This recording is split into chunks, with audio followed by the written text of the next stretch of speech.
Hello everybody and welcome back to more Higurashi When They Cry. Yesterday we learned that Shion is a real person and all sorts of stuff. Like we relearned about the curse of Oyashiro-sama and it was a fun time. But enough with the bad intro because I'm really uninterested in what happened last time. It was a lot of fun. I loved the parts yesterday, but recapping them just seems like a waste of time, so let's just jump right into it. Yes.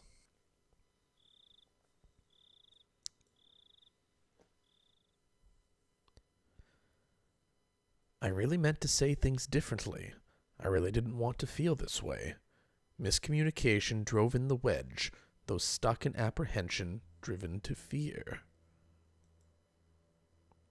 Nobody can stop it now, as cold, hard emotion claws deeply and cruelly at my bared heart.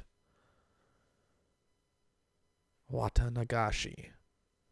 At that time, why did I? I whisper in remorse.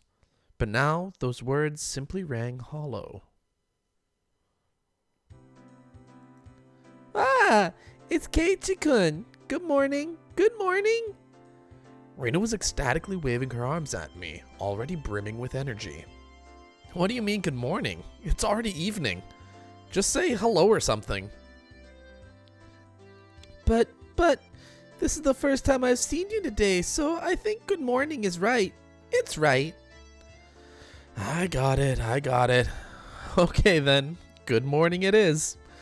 Good morning, Rina. I grabbed Rina's head and rubbed it with my hand. She squirmed, reveling in the motion like a cat. Hey, Ki-chan. Sorry about yesterday. I left without telling you. Ah, no, it's my fault. Sorry for making you wait so long. Are you talking about setting up for the festival yesterday? How was it, Keiichi-kun? Did you do your job properly? The slight muscle pain throughout my body and my sluggish movements were already obvious. I did great. I'm pretty worn out now, though. I grinned dryly, and the three of us break out into laughter. Where are Satoko and Rika-chan? Are we meeting up with them at the festival? Yep. Rika-chan's actually been there since yesterday because she has such an important job. I think Satoko-chan stayed with her, so they're already at the shrine. Right, I just remembered. Today was Rika-chan's big performance. Wait. Give me a sec. Ugh. Get out of there. Ooh. She'd been practicing especially hard for this day. Oh man, that was really tight. As her friend, I needed to make sure I went and cheered her on. All right, let's go right away. Yeah! We're excited.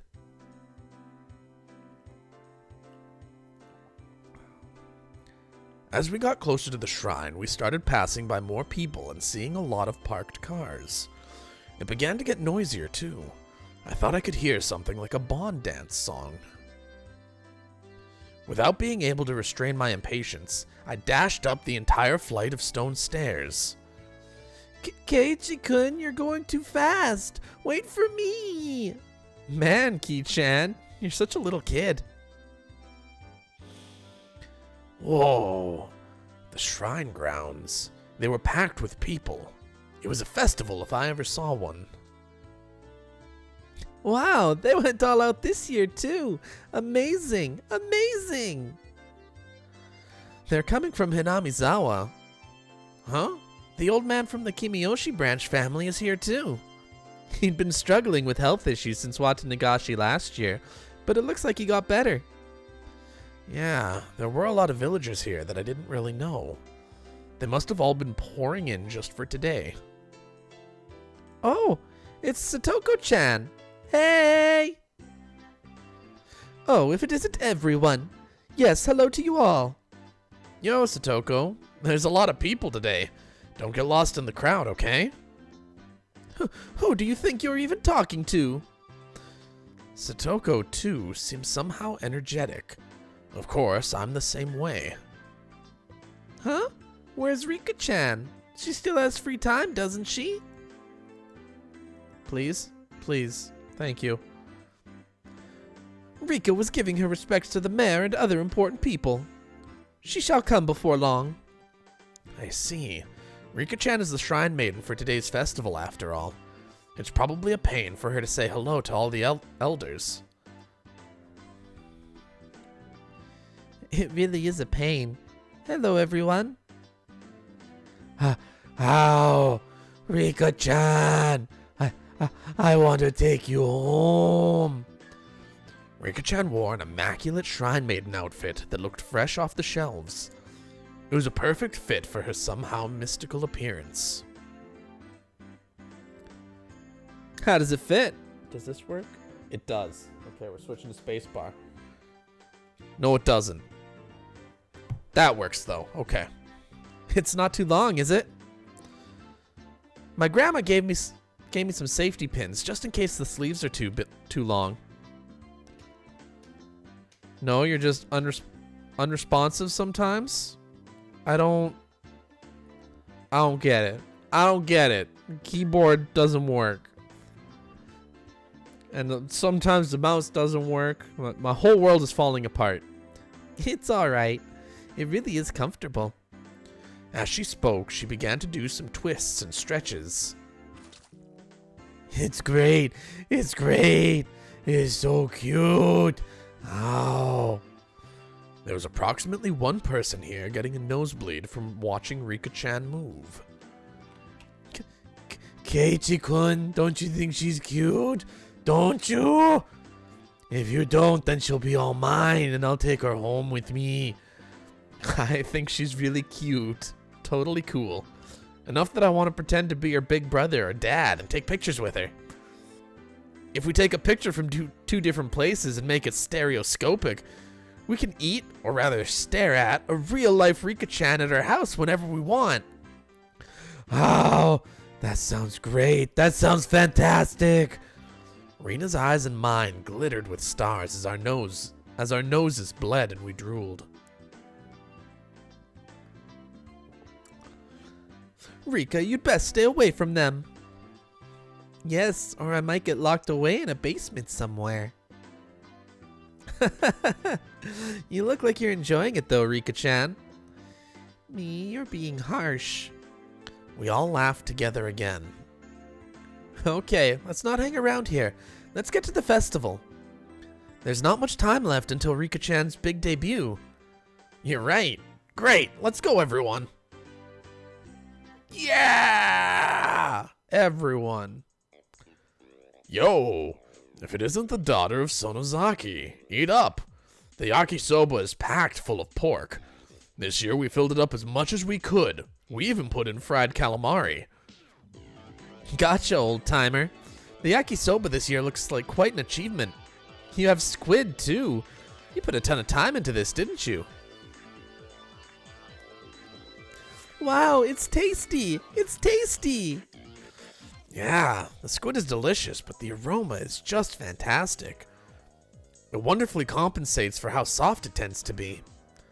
There's a delightful amount of squid and pork in it, too. Yeah, not bad at all, I say. Ki-chan, you sound like you could walk into a cooking program and become the host. Yeah, when I see Keiichi-kun acting like it's so good, it somehow tastes even better. I don't discriminate among delicious food, so anything that I say is tasty has got to be worth trying out, right? And then Keiichi, please give us your opinion of this yakisoba again. I'll do it in 2 words. Absolutely scrumptious. If I had a second stomach, I'd buy another one right now. Having heard my 3-star rating, a whole line of people suddenly formed in front of the yakisoba stand. Wow, that's amazing. Ki-chan said it was so good that a little crowd started to form. Not bad. It was nothing to brag about, but I still decided to stick out my chest and put on airs. You do. You own it. Oh, is that so? Then perhaps I shall try it out. Mister, could I perchance bother you for one takoyaki? Satoko bought a stick of takoyaki, balls of fried octopus, from the adjacent stand, and after blowing on it, put one of them into her mouth. How is it, Satoko-chan? If you give it a good rating, then Rina will buy it too. Chomp, chomp, chew, chew, gulp. Now it's time for Hinamizawa's very own food critic, Judge Satoko Hojo, to give her impressions. Though she was all for it a moment ago, Satoko hesitated to give her thoughts. Hey now, what's the matter? Everyone else takes one of their own and puts it into their mouths. Huh? Rina got gypped. Mine's bad too. There's no octopus in it. This takoyaki vendor. Could this be some sort of summer festival only octopus-free takoyaki stand? What? An evil takoyaki stand that skimped on the octopus because they figured it would make them good money today. Ha, mine has some. Yeah, it's pretty good considering there's octopus in it. How am I supposed to explain that this octopus-free takoyaki is any good? Everyone wondered about that. Our quizzical looks seemed to be drawing equally dubious stares from the people in line. How about this? Takoyaki without any octopus is really healthy. And even people who don't like octopus can eat this delicious takoyaki. After hearing that, several surprised guests left the line.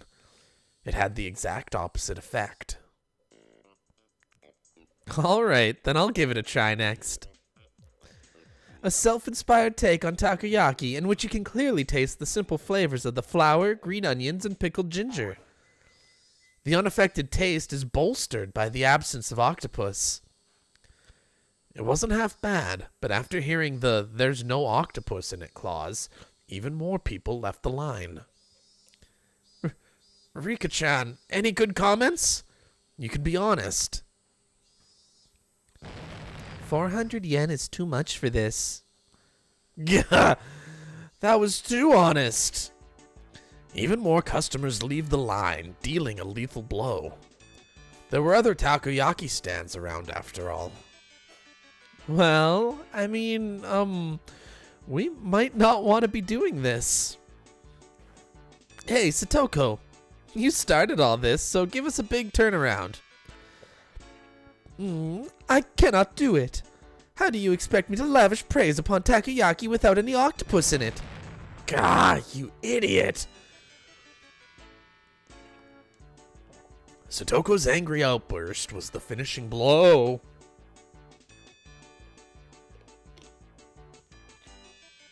I didn't just spill my water.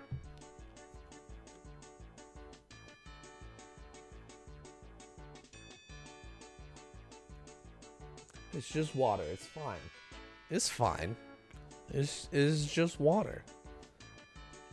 The customers are all gone. Huh? The guy's staring at us. Why is that? Why is that? Oh. There's no saving this crowd. Perhaps I, Keiichi Maibara-sama, will lend a generous hand. Keiichi-kun, you could do it. We want you to save the takoyaki vendor who didn't put any octopus in. Don't smile as you say something so bitter. Alright, fine. This may be the only chance you'll get to see a pro at work, so watch carefully. I shoved the stick into an octopusless takoyaki and crammed it into my mouth. As before, there wasn't any octopus in it.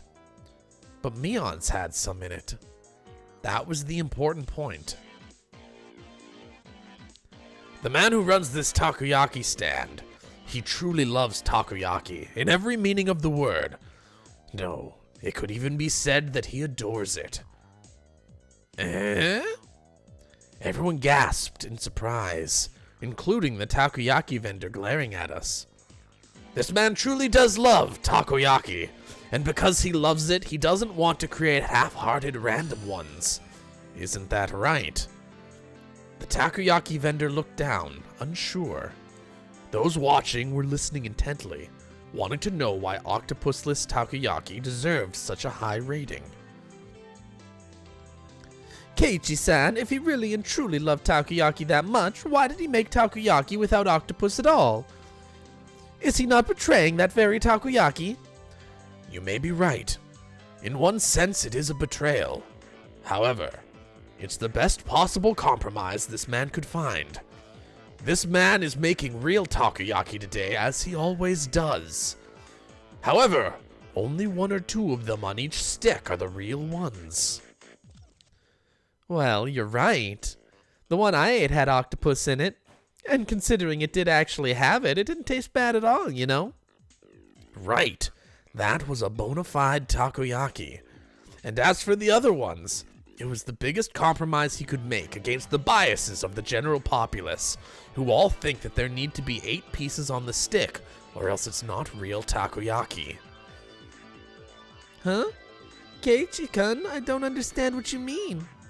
Why is one of them the real thing, and all the other ones are fakes? Why? The secret lies in the octopus. Mister, this octopus, it's true Akashi octopus, isn't it?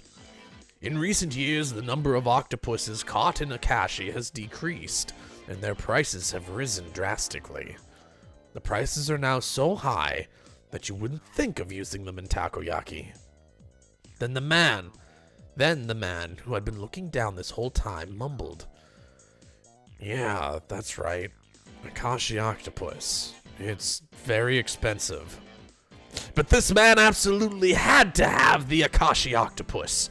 He could have bought much worse quality octopus for cheaper, as much as he wanted, and he would have still been able to fool everyone. There are plenty of other scamming takoyaki vendors who claim theirs are from Akashi, even though they're not. But this man wouldn't accept it. He wouldn't tell lies. Akashi octopus are supreme. He would never relinquish this one stubborn conviction. This man loved takoyaki. That's why he never lied. Yet, there was one point that he absolutely had to compromise on. What might that be? The number. The popular opinion is that a stick of takoyaki should have 8 pieces on it. Even if it's real Akashi octopus, he couldn't charge 400 yen for just 1 piece, could he? If he didn't have 8 pieces, nobody would buy them. This man wept over it.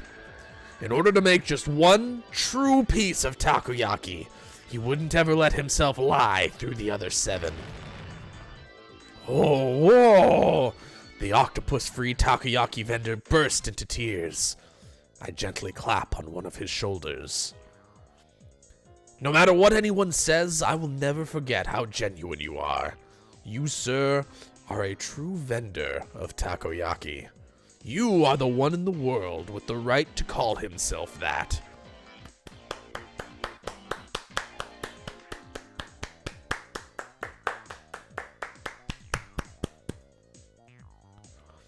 As I embraced the shoulders of this man, shedding his manly tears, those watching delivered a round of applause, moved by my speech. Everyone, I beg of you, please, eat some of this true takoyaki vendor's takoyaki. If we don't treasure genuine men like this, then how can we protect the true path of the takoyaki? If nobody else will eat them, then I will eat them all.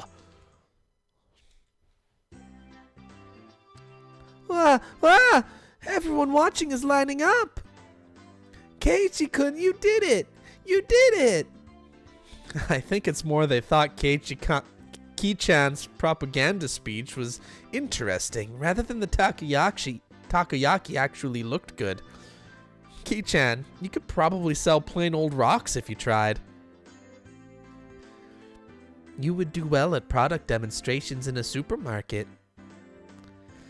I suspect he would be good at selling off suspicious wonder knives. Absolutely stunned at my successful pitch, the guy manning the stall next to this one called out to me. Hey, you guys, do that for my sweets too. Great. You all get the gist of it, right? It's your turn this time, Rina.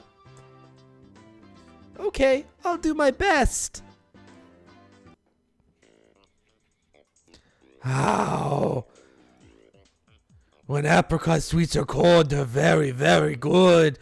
The apricot is sitting so quietly and nicely on top of the syrup. Oh, it's so cute. I want to take it home. Ow. It looks like she lost herself in this midway through. But a girl giving it such natural praise was itself bringing in some customers. A line was quickly forming behind Rina. Next up is the okonomiyaki stand. Satoko, you're up. Well, the crunch of the fried tempura batter mixed with the yakisoba is simply to die for. With a huge piece of bacon laid on top, when you bite into it, it all comes flooding out. Chomp, chomp, chomp. Yeah, that's freaking great. Now I want to try some too. Then a huge line formed at my words. What on earth is this? So basically, all these onlookers are just following us around to all the stands. When people hear about food from others and then try it for themselves, it tastes a lot better than it normally would. So that's it. Even Rika-chan was gorging herself on the food, getting sauce on the bib she'd put on to prevent her shrine maiden outfit from getting dirty. Nice! The older guys are getting into it too. Okay, Ki-chan, which one should I do? Right. Mion, you go to the stand next to that. Show them the depths of your power. Huh? But Ki-chan, the stall next to that is... Whoops. A goldfish scooping stand. A bit out of our element. No. As club president, I won't flee no matter who or what my opponent is. Let's get started. I look forward to a splendid performance, Mion-san. The onlookers were also watching Mion with hopeful eyes. Welcome, welcome. Here's your net and bowl. Okay, here we go. The goldfish are energetic today. They really look delicious. Small things like these, you could crunch them down whole. Mutter, mutter. Mion-san, what in the world are you saying? Mi-chan, you eat them? Did you eat the one Rina caught last year too? No, I didn't say anything like that. Mion's face went red, and she shook it vehemently in denial. Well, I mean, you just said so yourself that they really look delicious. Yes, you did indeed say so. My sister is omnivorous. She eats anything that can go in her mouth. If they taste good, then maybe I'll try one next time. No, Rika-chan! You'll get sick! Wait a second. Hey, what the hell? Shion, how long have you been here? Hey, Ki-chan, Mion, everyone. Good evening. Where did you come from, Shion? I've been here since the bit with the yakisoba. You were all so loud that I found you right away. Jeez, you've got nothing to do with this, do you? Go somewhere else already. Jeez, Mion, don't treat me so cruelly. Right, Ki-chan? You're okay with me being here, right? she asked, grabbing my arm and pushing her chest into it. Bounce. Wow. Keiichi-kun, you're a pervert. Your nose is bleeding. When you squish a jelly donut, the jelly comes out, right? It's the same. This isn't something I have any control over. Oh, all right. Is that right? Then will more come out if I squeeze harder? Shion's, her cleavage, it's right up against my chest. Drip. What the fuck am I reading? What the fuck am I doing? Gah! Shion, what the heck are you trying to do?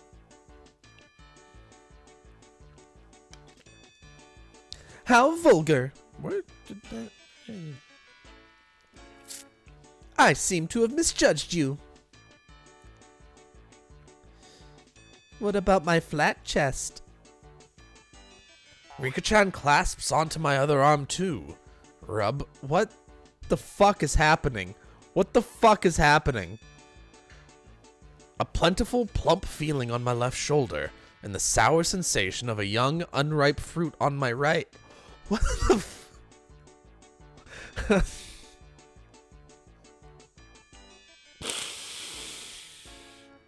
I have no fucking idea. Is this like some hentai shit? I don't. No one's naked. They're all clothed. I don't know. I don't know what's happening. Boom, boom, bang. Shion, Rika-chan, and I, our faces now bruised, fell to the ground, limbs sprawled. Nice job, Rina. Everyone's so dirty. How?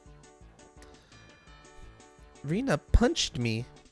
It really hurts. Rika, you get what you deserve.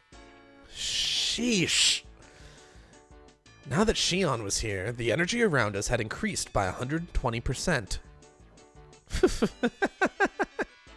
Your friends are so much fun, Mion. I never get bored of them. Ah, right. If you weren't here, it would be way more fun, you know. I want to stay with you all, but if I continue seducing Ki-chan, my sister looks like she's literally going to bite my head off. So I'll retreat for now. I'll be back. See you, Mion. Don't be back. Get the salt. Someone get the salt. After teasing her older sister so much, Shion ran away into the crowd of people and disappeared. I feel that I have borne witness to a rare side of Mion-san. When Mi-chan is with Shi-chan, she looks kinda cute. Rina smiled happily, earning her a whack on the head from Mion. Don't say dumb stuff. Let's get to the next stand already. We went about just like that, really noisy and lively, to the other stands. We were paying money towards the beginning, but midway through, the guys running the shops thought we were just too funny, and we ended up being able to fool around without paying much more. Thump! The vigorous sound of a big taiko drum echoed through the air. Rika, it looks like it's time. Yep. Looks like it. Right. It's just about time for Rika-chan to appear in the offertory dance. I'm a little nervous. Believe in yourself. All of your sweat will definitely amount to something, Rika-chan. Mion slapped hard on Rika-chan's back. That's right. You'll do fantastic, Rika. I'll do my best. Yeah, that's the spirit. I balled my hand into a fist and raised it into the air. We're rooting for you, Rika-chan. Go for it. Yay! Remember? Go for it. Yay!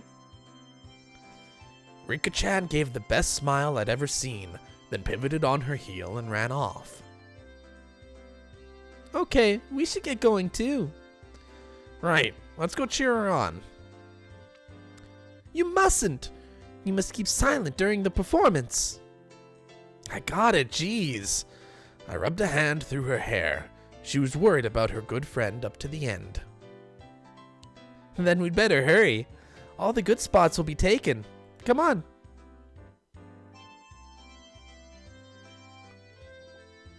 Mion ran off, and everyone else followed a moment later. A large amount of people had already clustered into the tight space to watch the edifying dance. Wow, this is a lot of people. I turned around to look at everyone else, but nobody was there. Where did everyone go? They probably got lost among all these people. Finally, I spotted the back of Mion's head on the other side of the crowd. It definitely doesn't look like I can get over there. Well, we got separated. No big deal. We can just meet back up when Rika-chan's dance is over. I gave up on finding the others and wandered around, trying to look for a place where I'd be able to see better. It didn't take long for me to realize I'd have to settle for watching between the heads of people in front of me, though. Thump! Once again, an even louder taiko drum resounded. This one was to announce the beginning of the dance. I couldn't see very well, but it seemed like Rika-chan had come on stage with the elders, who were in priestly garb. I heard low exaltations of admiration, and the seniors rubbing their prayer beads in gratitude. Everyone's heads were in the way, and I couldn't see. It was really frustrating. We should have cut playtime short and come here to get good spots earlier. After Rika-chan intoned the prayer, she took the festival hoe and walked to the pile of quilts stacked on the altar. That's right. The point of the ceremony was to purify bedding and to hold a memorial service, wasn't it? Then the solemn offertory dance began. She had practice using a mochi pounding mallet. The awkwardly shaped festival hoe Rika-chan held seemed really heavy. Back and forth, up and down. It was doubtlessly difficult to even lift in the air.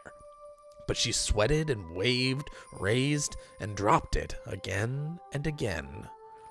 She couldn't just deal with it and do it grudgingly. As the shrine maiden, she needed to retain the dignity and solemnity present at this festival. There must be a ton of pressure on Rika-chan's shoulders right now. Damn, why am I cheering her on from a place I can barely see her? I'm her friend, so I should be right up in the best spot rooting for her. Ki-chan, over here. Someone tugged lightly on the back of my shirt collar. It was Shion. She beckoned me outside the crowded ring of people. She had a mischievous grin on her face, and I took it as her saying she knew a good place nobody else knew of. Shion? What's up? Shh. Just be quiet and come with me. After she told me so, she ran in a big detour around the throng. Man, it's great to have someone who knows the lay of the land here at times like this. Impressed though I was, I nearly lost sight of her right away. No more getting separated for me. I ran after her so that I wouldn't be left behind. As I wondered in anticipation what kind of secret spot Shion had in mind, we left the crowd of people and went around to the back of the shrine grounds. Hey, wait, where are we going? We're getting further and further away.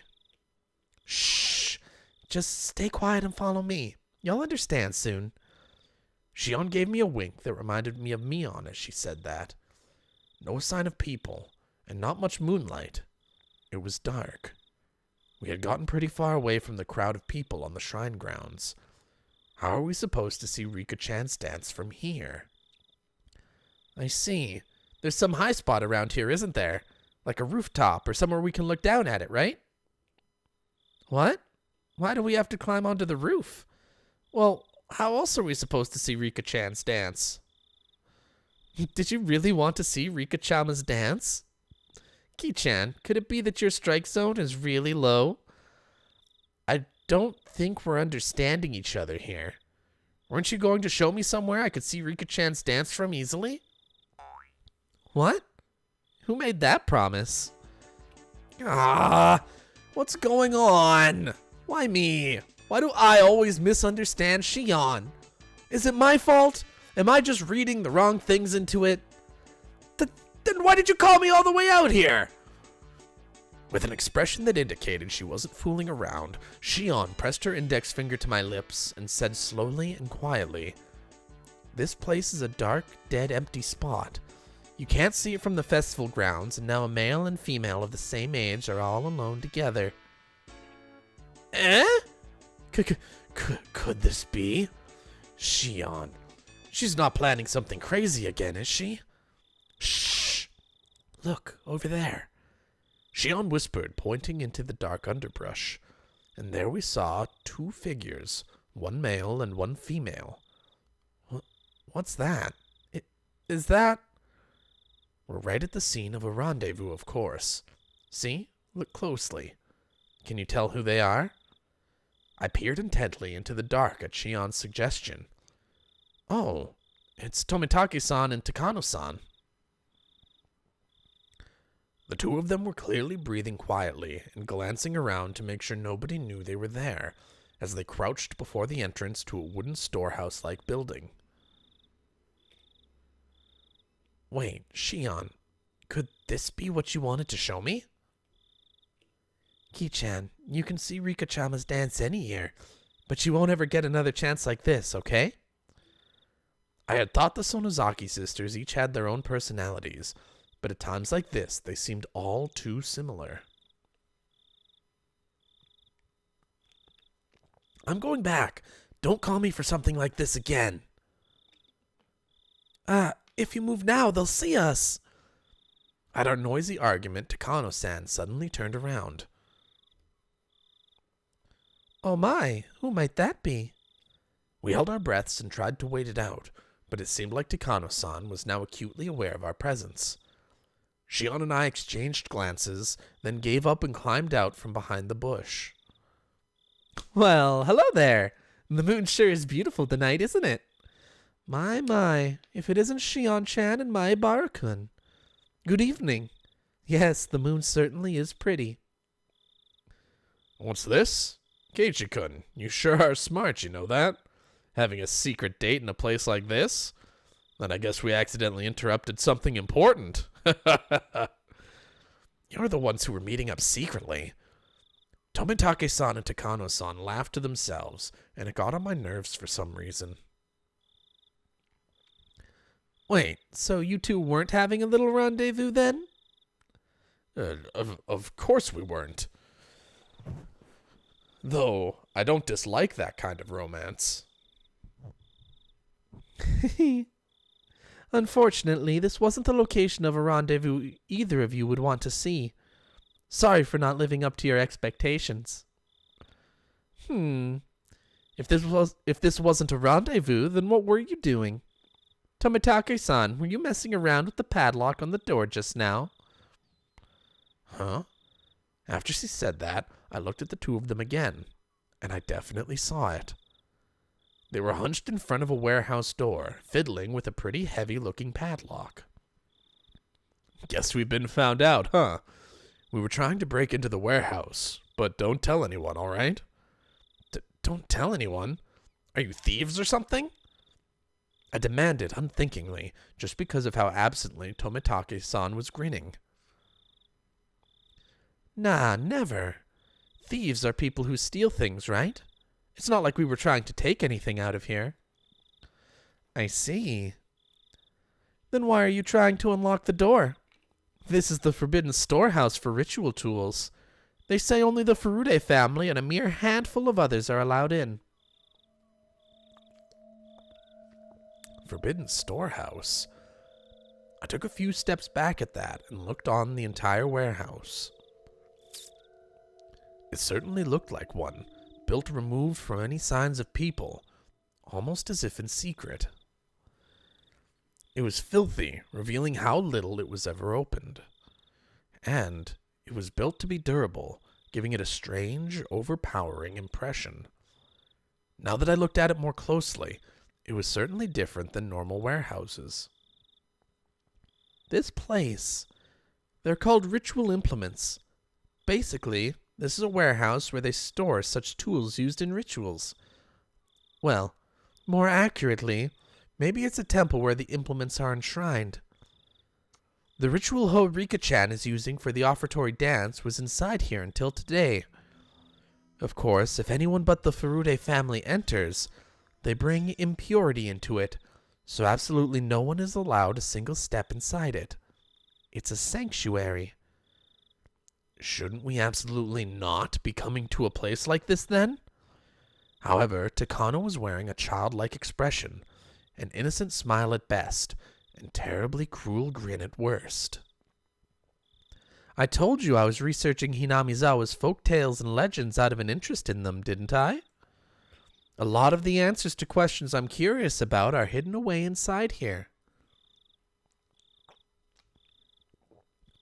I've waited all this time until today for this chance. A chance.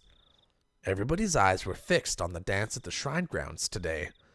This was the ultimate blind spot. Heh, I see. I didn't know you had lockpicking skills, Tomitake-san. Stop it. I don't want to be doing this, okay? Sorry for taking you along with me, but this was all thanks to you, Jiro-san. I really am grateful. Sheesh. This is the only time, understand, Takano-san? I don't want to be sneaking into places like this.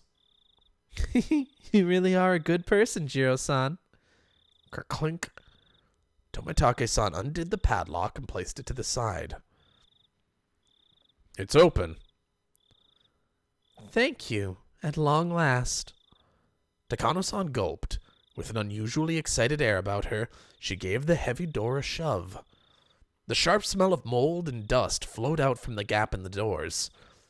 I had claimed curses didn't exist, but in this situation I could believe in them. If we went into such a holy place with our shoes on, it feels like we could be punished somehow. How about it? You're accomplices too. You came all the way here, so why not come in and take the tour? It'll be a little field trip to a museum of precious cultural artifacts that conceal the secret history of Hinamizawa. And it's only open today. Well, we're not accomplices or anything. Aren't you interested, though? Come on, let's take a peek. Shion said, predictably linking her arm with mine. But we definitely shouldn't be doing this. This is a holy warehouse, isn't it? You said ritual implements, right? I really feel like we shouldn't go in. I'm a part of the Sonozaki family, so I have a good guess as to what we'll find in there. But I want you to see it too, Ki-chan. You want to show something to me? I thought it was just a ploy, but Shion's eyes looked entirely serious. Of course, she was the sort who would lie with a straight face. Of course, I was an average boy, too. My curiosity was at least twice that of a normal person. Sleeping, forbidden treasures, never to leave this warehouse. Chances like this don't come around too often. If I had to choose, then I want to see. Until the locked door is open, though, I don't know about this. If you're not interested, Ki-chan, then you can leave now. I think you'll wonder about it later, though. Tomitake-san spoke after listening to our discussion, himself having sat down on the stairs to take a short rest. I'll keep watch here. Go in and check it out with them. I'm not too interested, but it might be pretty interesting for a young guy like you, Keiichi-kun. He said, laughing mischievously. There was no ill will in his laughter. Tomitake-san, do you know what's in there? Kind of. Takano-san told me all about it. Must be a pain to have to go along with your companion's unique hobbies, huh? Tomitake-san didn't answer that, only responding with a pained smile. Takano-san had this kind of scary air about her, like she'd drop absolutely everything else for something she had an interest in and go straight for it. But Tomitake-san, on the other hand, seemed like the gold standard of what a normal person should be. Having him tell me so frankly to go check it out suddenly made the guilt feel lighter. Okay, but just a little. If it's not interesting, I'm leaving. You got it. Shion gave me another Mion-like wink. Looks like we're decided. Shall we go inside? Jiro-san, we'll leave this to you. Tomitake-san waved his hand to see us off. The inside was pitch black, but Takano-san turned on the battery-powered lantern she'd brought, revealing a pretty cramped front room.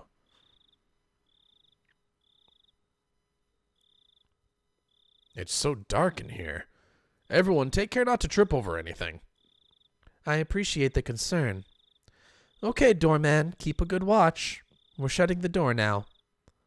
Takano-san smiled spitefully, as if leaving Tomitake-san out of something fun, and began to close the door. Man, all right, everyone, have fun. There was a low, heavy, and loud noise, and we were completely cut off from the outside world and covered in silent darkness. Takano-san's lantern was the only light we had. It'll be fine. It's an outdoor lantern with backup batteries inside. It won't go out or anything.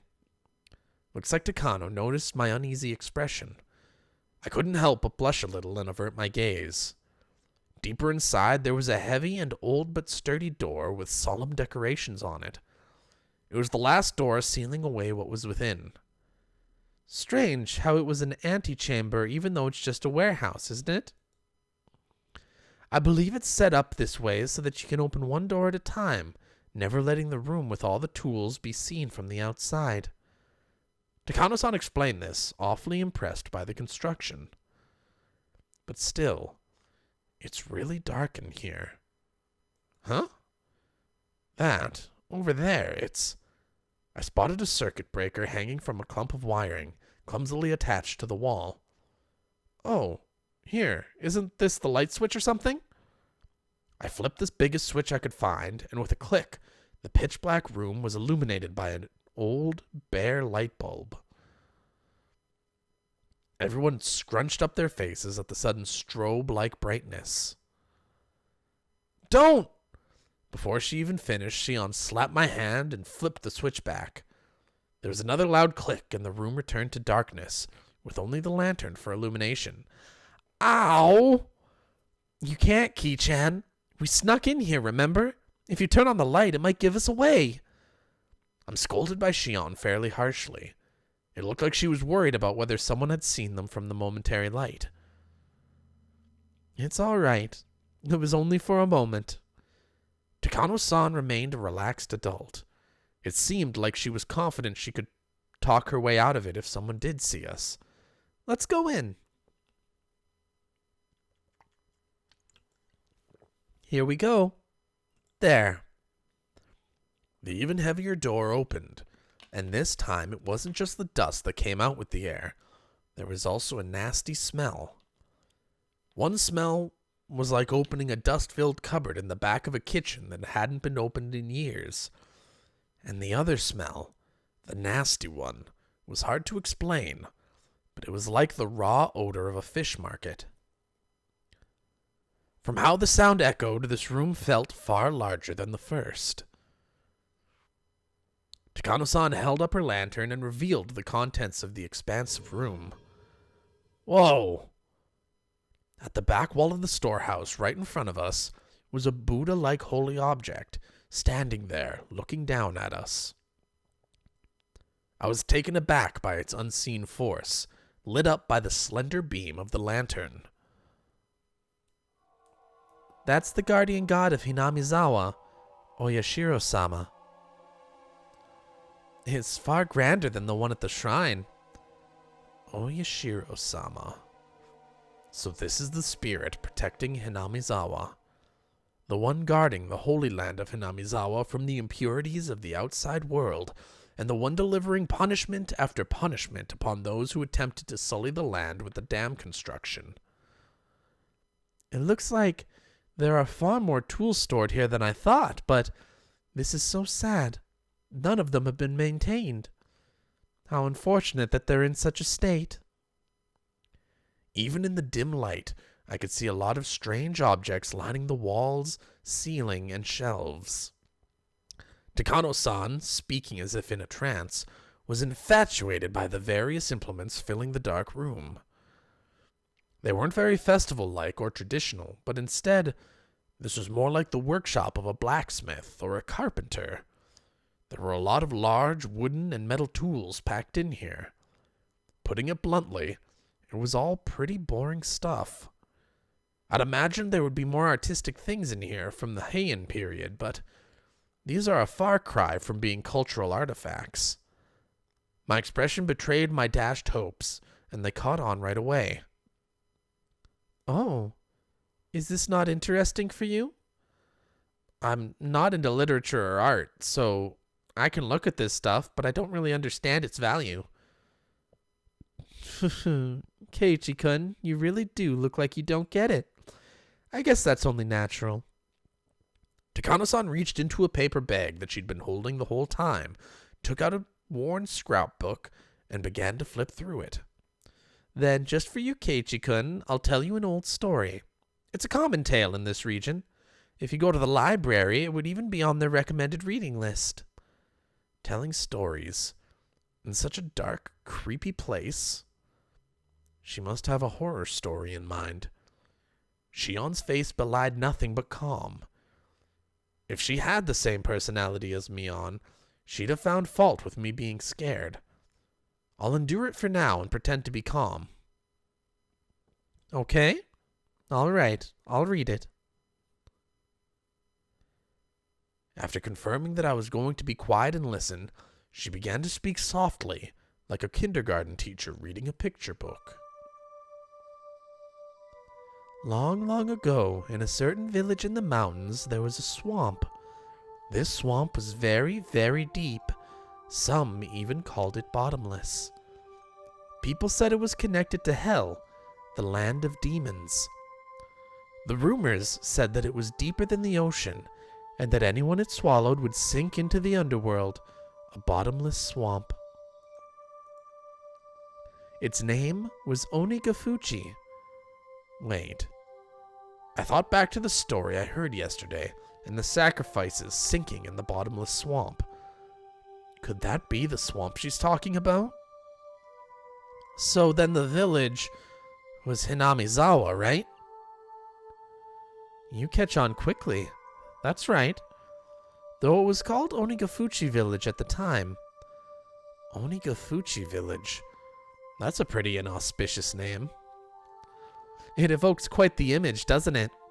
I hear that the name was changed in the Meiji period. The name of the swamp connected to Hell was called Onigafuchi, which meant the Demon's Abyss. And the true name of this village, Hinamizawa, was Onigafuchi Village. The villagers belonged to that abyss, or to Hell, in other words. They lived their lives worshipping the swamp said to connect to it. But then one day,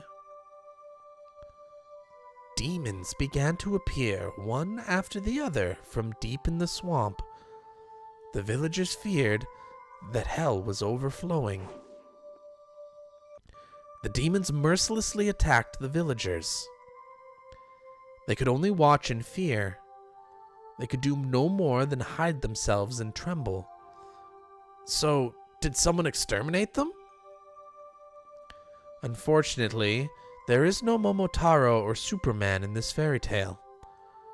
Then, did they get the whole village together to fight them? Heavens, no. The villagers weren't nearly strong enough to fight on equal terms with the demons. Then, the only recourse would be to flee the village. They couldn't do that either. To the villagers, it was their beloved homeland. It didn't matter how terrifying the demons, they wouldn't have run away so easily. Then, what did they do? Wouldn't they just get wiped out? Unable to fight and unable to run, all they could do was wait for the village to be destroyed. Then, when everyone had lost hope, their god, Oyashiro-sama, descended unto them. I see. So Oyashiro-sama came down from the sky and beat up all the demons then. You're such a boy, Ki-chan. He always jumps straight to using force to resolve things. Shion sighed, a little annoyed. Embarrassed, I held my tongue. The thing about Oyashiro-sama, he wasn't a violent god who would beat them up like you're saying. He was a kind god, filled with love and benevolence. The strength of Oyashiro-sama descended from the heavens couldn't be compared to that of the demons. They didn't even fight. They simply prostrated themselves before his radiant authority. Oyashiro-sama urged them to go back to hell from whence they came, but the demons wept and challenged him, saying they could never return. The world of the demons, too, has harsh commandments. They claimed they had been banished from hell. Demons who didn't have a place to go, neither in hell nor in the human world. Of course, they were at fault for attacking the village. They deeply reflected on it and were sorry.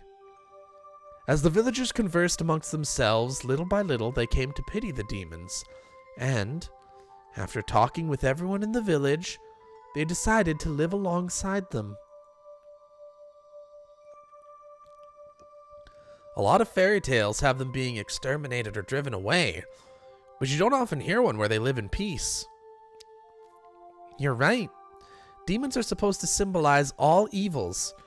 A story where they decide to live together with humans is certainly strange.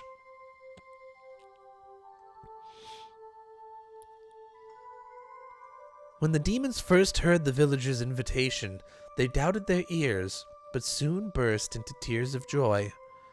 The villagers had given them a place to live. It was said that in payment for this good deed, the demons shared their many kinds of power and secrets with the villagers. Oyashiro-sama was very pleased with this happy exchange.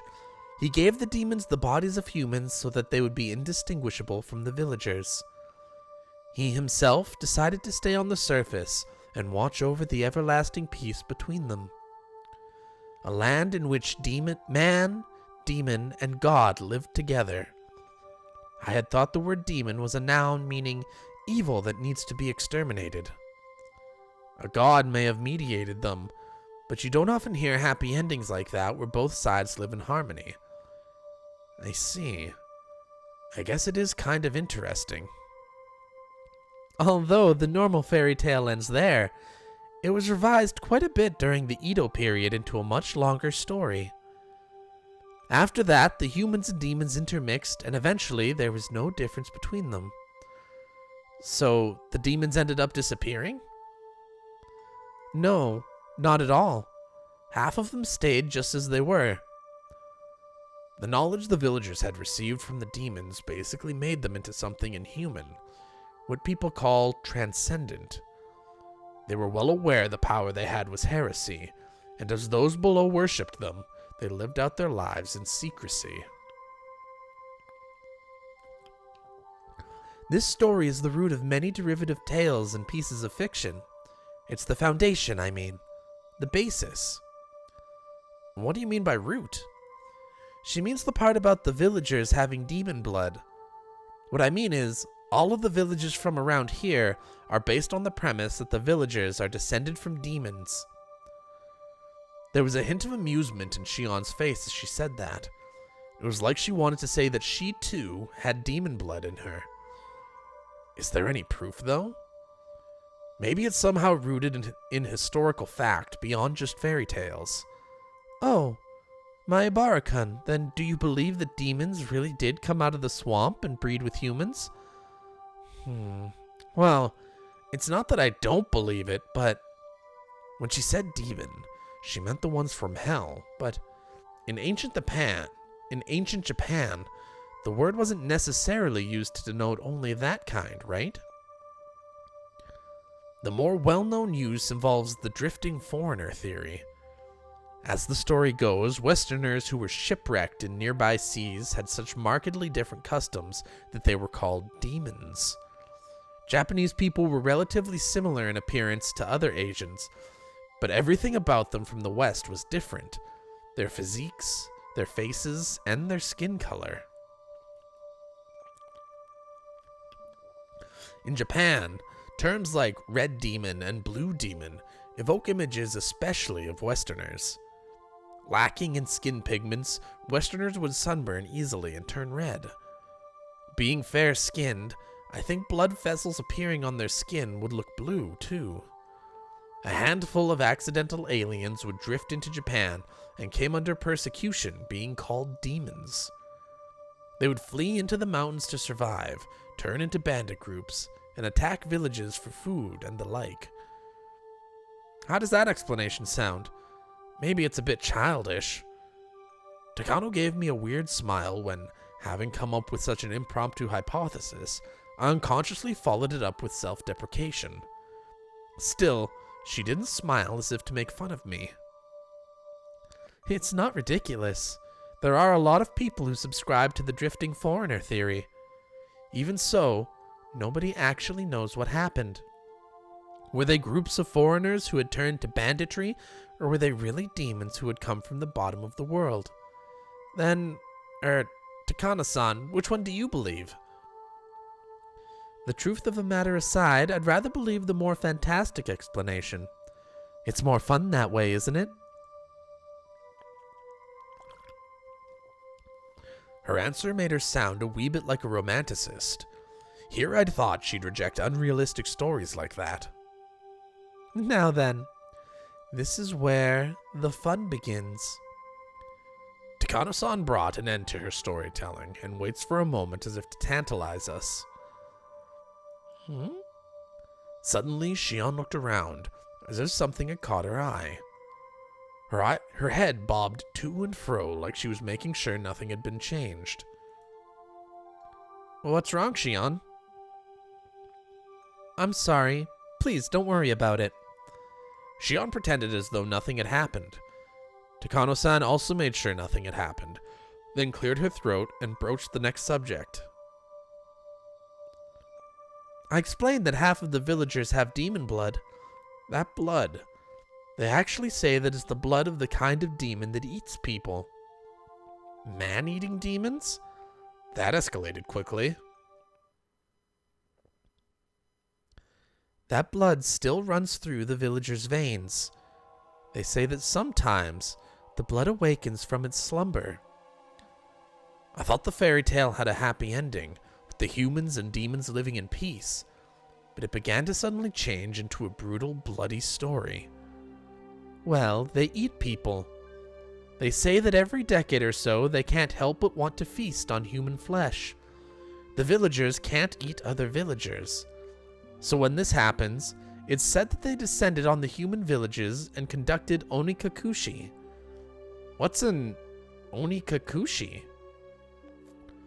Broadly speaking, it's when a demon kidnaps someone, when a person is demoned away. They say that the villagers of Onikafuchi would overwhelm unfortunate human villages in order to kidnap sacrifices. Takano-san's explanation was plain and simple, but when I imagined what it must have been like, it was terrifying. They lose their human reason. The villagers turn into real demons en masse. They attack the villages they loathe in the dirty world of the masses below, and then they kill and eat their sacrifices. So they're no different from demons after all. What did Oyashiro-sama do? Wasn't he supposed to be staying in the village and watching over them? Oyashiro knew about it, of course. Onikakushi isn't indiscriminate.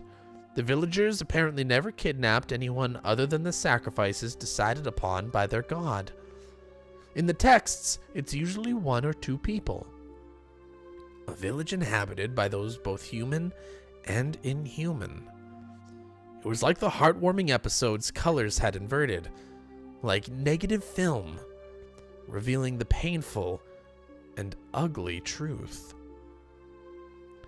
So on the nights when they stole away villagers, they would feast on their kidnapped sacrifices, which is why the nights came to be known as Watanagashi.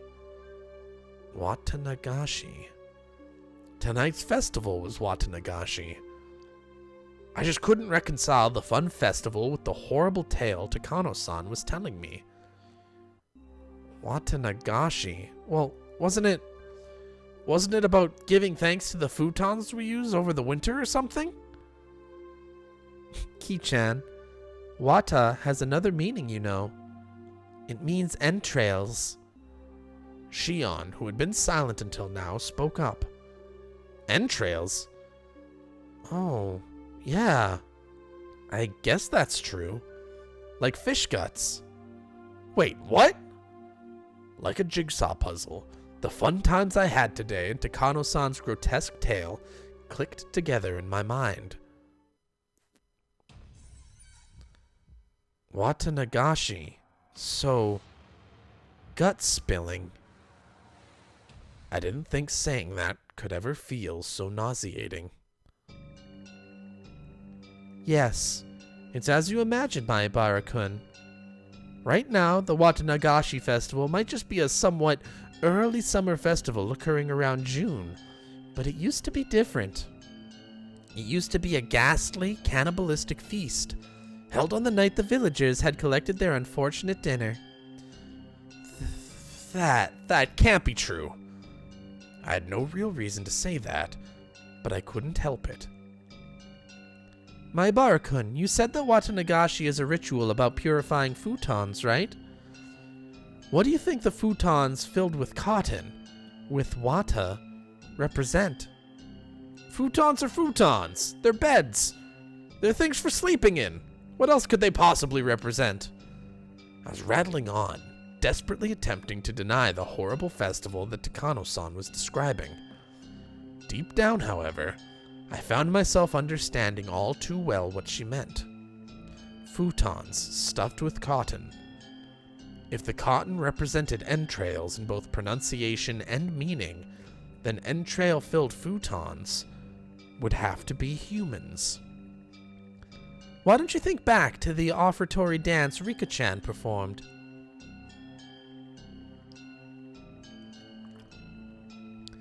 Do you know what she was doing up there? No, I don't. I didn't even watch the whole thing anyway. Shh. Ki-chan, you're getting too worked up. Shion grabbed one of my ears, reminding me that this wasn't somewhere I should raise my voice. Even so, I still can't suppress this agitation I feel. Rika-chan was carrying a festival hoe.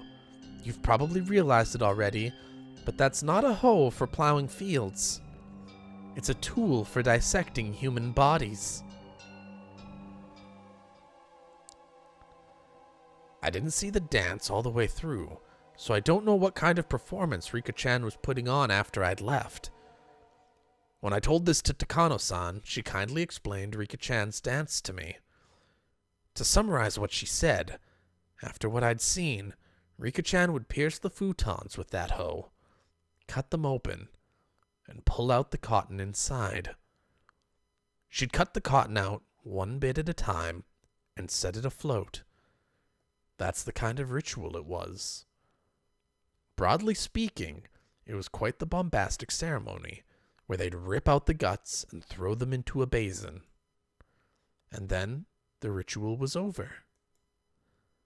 It's thought that afterwards, the villagers, each with a different role, dismantled the flesh piece by piece and feasted upon it. At Takano-san's strangely happy giggle, I felt, for some reason, violent displeasure. Rika-chan, every day during our lunch break, she'd take a rice-pounding mallet into the schoolyard, and she'd work so hard, sweating bullets, to practice for the offertory dance she had done today. All that effort, all that work, Takano-san disgraced it. Even though she worked so hard to practice for today. Takano-san, I think you should choose your words more carefully. Ki-chan's pretty naive, so please don't tease him too much. A moment before I opened my mouth to express how angry I was, Shion stopped me. Shion must have been fully aware of how that story made me feel. I'm sorry. I thought you'd like a story with that sort of shock value since you're a boy. Takano-san spoke without a hint of malice as she smiled gracefully. After hearing all that, did you figure out what kind of stuff is in this storehouse, Ki-chan? See? Look. Shion pointed out one of the walls vaguely illuminated by the lantern's light. There was, mere moments ago, they hadn't held my interest. They were just boring-looking tools lined up on the shelves. Ugh. All those uninteresting tools that I didn't understand how to use, they all suddenly took on a new meaning, and I couldn't help but let out a groan. At first, they had looked like carpentry tools, like chisels or planes. However, when I thought back, I'd seen pictures of these sorts of tools before. Yeah, they came up in a Japanese history textbook. Yes, on the page introducing the Kaitai Shinsho of the new text on anatomy. These sorts of things, they're printed realistically in the literature of Germany, capital of the medical world. These aren't carpentry tools. These strangely shaped tools, they're for dissection. Everyone knows that in the Edo period, they would dissect the corpses of those who had been put to death in order to gain knowledge about Western medical techniques. Illustrations of the dissection tools they used at the time came up in textbook supplements. The things hung up on this wall all looked exactly the same as those. If you want a scarier way of looking at it, think of them as cooking utensils. Takano-san, holding the lantern, the only light source in the room, led us along the wall. She had the only light, so I had to walk after her whether I liked it or not. Look. Takano-san illuminated a coiled chain which left a bigger impression than the other things we saw. The chain in itself was nothing unusual, but further along it were metal fetters that were like hinges, clearly meant for binding people. Ki-chan, look at that. Shion tapped me on the shoulder and pointed to a restraining table that was clearly shaped like a person. My spine froze. My blood felt like it was turning into sherbet as it crawled up my back. On each of the joints, there were things like chains and iron balls attached. It was like the table was searching for its next sacrifice, ready to spread their arms wide and close them in. It's probably a chopping block. I think you'd strap the sacrifice down to prep them for eating. The words chopping block sent a jolt through my body. When I looked more closely, there were many dark slices carved into it, as though from a knife or a saw. They were the most clear-cut signs of usage you could ask for. It proved these tools weren't just for show, they were used for their original purpose. If someone was strapped tightly onto this table, they probably wouldn't be able to move even a muscle. Their guts would be defenseless. You'd take one of those eerie cooking knives lined up over there, stab them with it, and then you'd slice open their belly and dissect them? I'd heard the stories, but this is incredible. Before coming in here, Shion had mentioned that she had a good guess of what was inside, but it seems to have exceeded her imagination.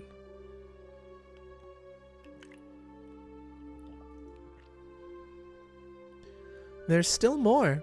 How about it? More fascinating than a wax museum, isn't it? Takano-san had this happy expression like she was visiting a toy store for the first time. I don't get it. This Mio Takano person has nerves of steel. Are these bizarre, grotesque objects that fascinating to her? I, for one, was not enjoying myself. I'll be frank, this was all too weird for me. Still, there was something even more horrifying than all this. That would be none other than Takano-san herself. Takano-san holding the lantern, giving off such a thin beam of light. If she suddenly turned it off, then what would I do when the next moment everything went totally dark? That's why I was scared. Takano-san had the only light, and anyway, I was scared. At some point, Shion had started holding onto my shirt sleeve. It was a little annoying to walk like that, but I didn't shake her off. That minor sensation allowed me to feel the presence of an ally here and now.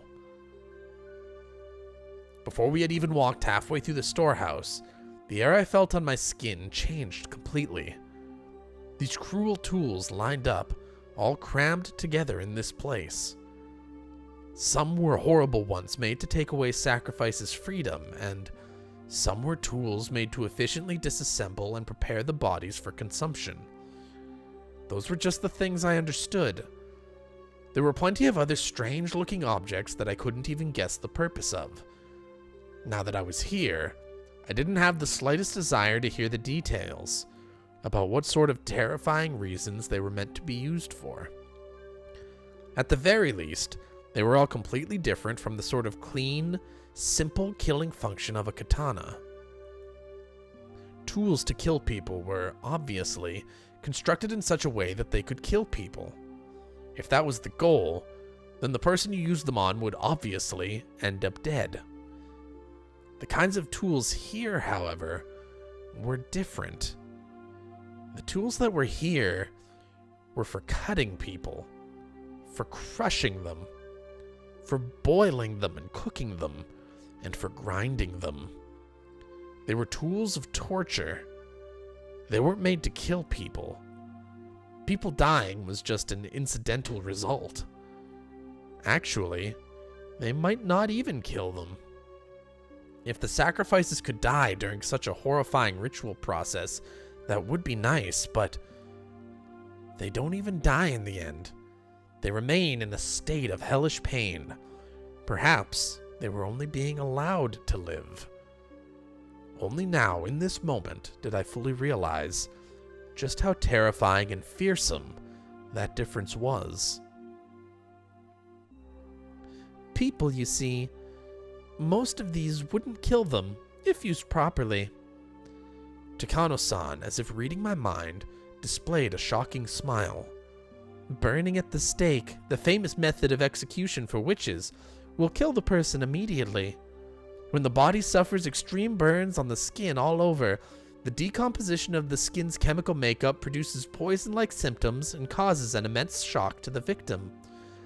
Though, I suppose it's still very cruel. Compared to the guillotine, you have to wait far longer for that to happen.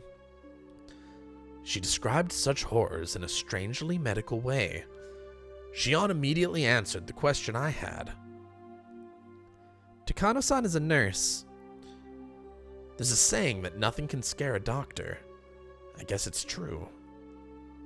Oh, and also, there was a method of execution in ancient Rome where they would grill the person, just like a barbecue.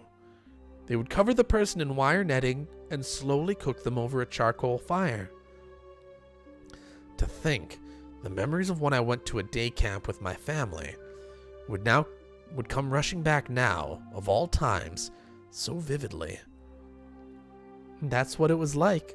Apparently, they wouldn't die too easily for some reason. According to one source, even if they roasted one side of a person to a crisp for the entire night, they would still be conscious and able to speak fluently. That's insane. You'd grill someone the whole day, and they'd still be conscious. It's said that ancient Rome, famous for their executions, thought of plenty of ways to execute someone while having the victim stay alive as long as possible.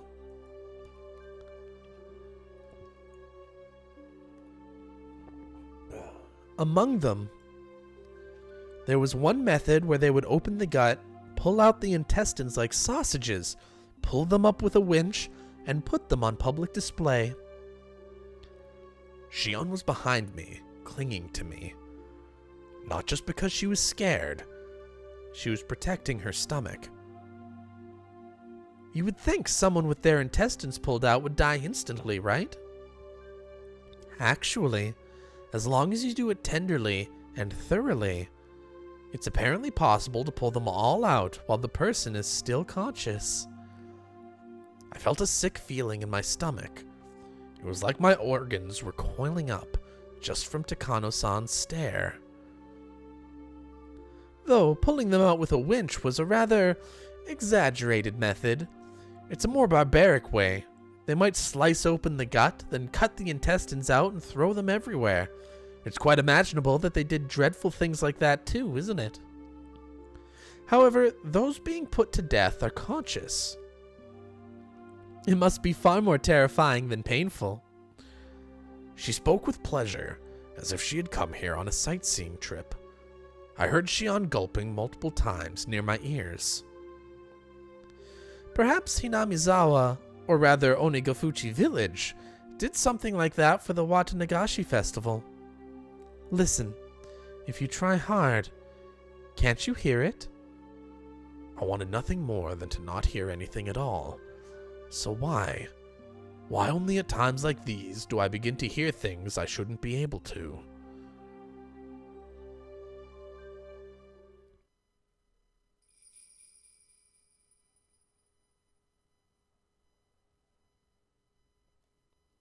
Takano-san, having realized she'd scared Shion and I enough at this point, smiled soothingly. Then she turned on her heel, raised the lantern, and began to walk again. If Takano-san left us here, we'd get even further away from the light. Shion and I, no matter how scared we were forced to follow Takano-san along on her field trip through the ritual storehouse.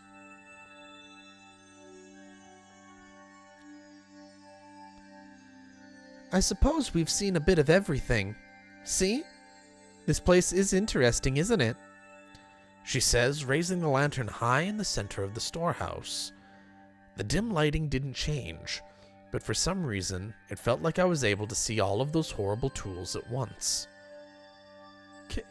Ki-chan, look up. Shion stammered while grabbing the nape of my neck.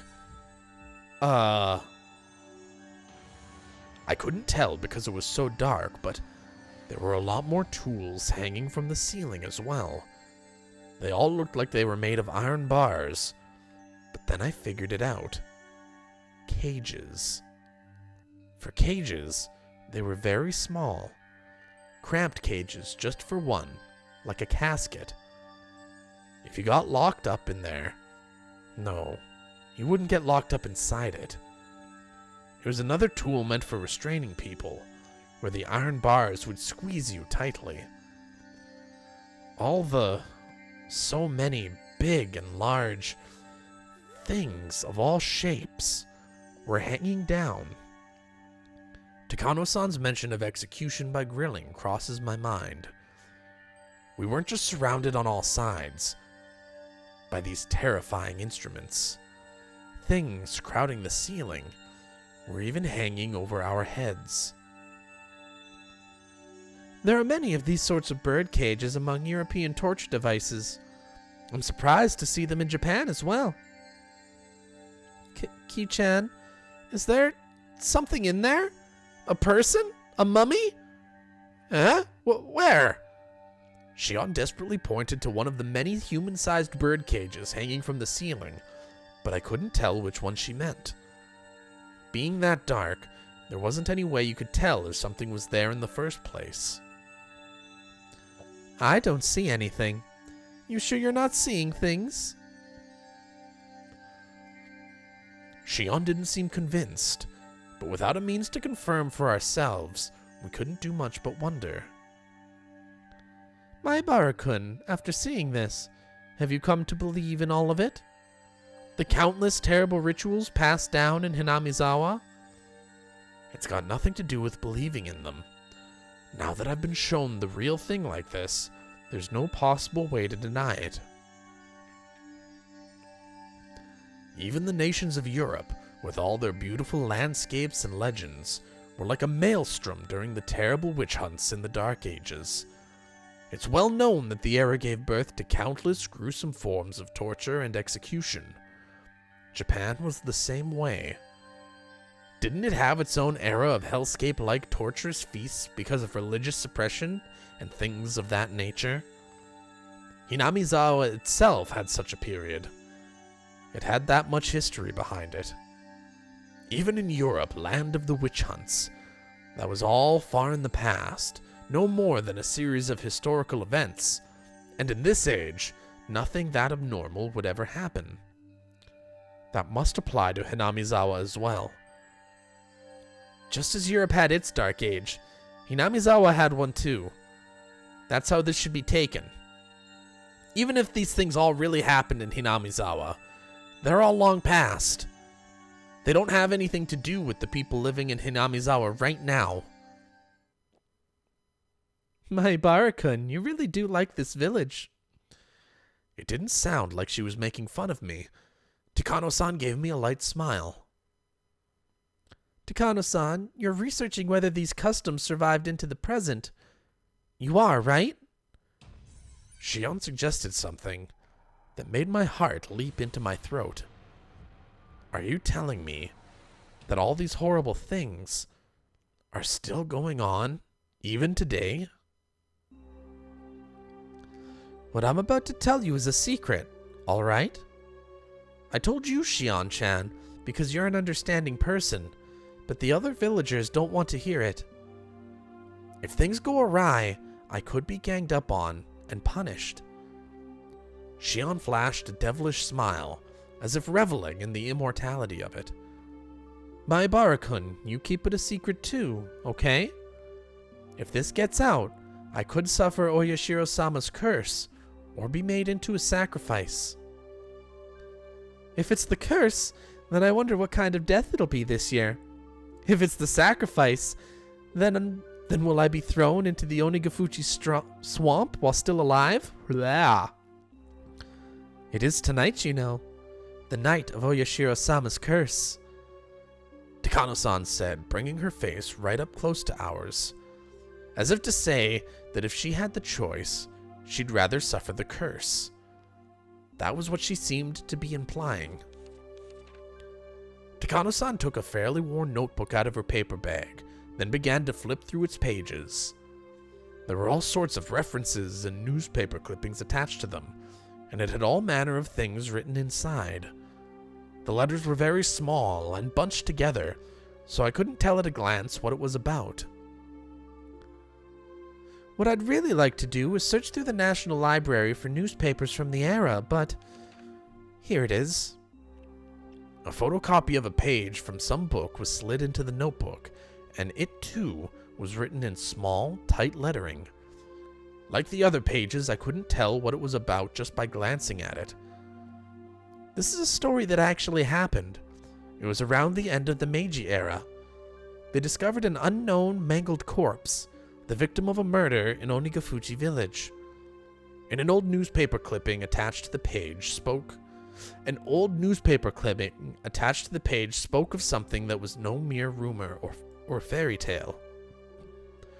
We don't have most police documents from the time anymore, so it's all based on oral traditions and memories. See? It's not very clear, but it looks like a cutout of a newspaper from the Meiji era. Never before has there been a corpse treated with such cruelty and inhumanity. Could it be the work of a demon? Being a copy of a copy, it was very hard to make out, but it was more than enough to make me feel strangely tense. Near the end of the Meiji era, in old Onigafuchi village, a mangled corpse was discovered. The identity of the corpse was unknown. It wasn't even in a state where it could be identified in the first place. It was missing a head, and each limb was separated from the body. Skin had been peeled off the entire body, and there were markings that implied terrible torture in every place imaginable.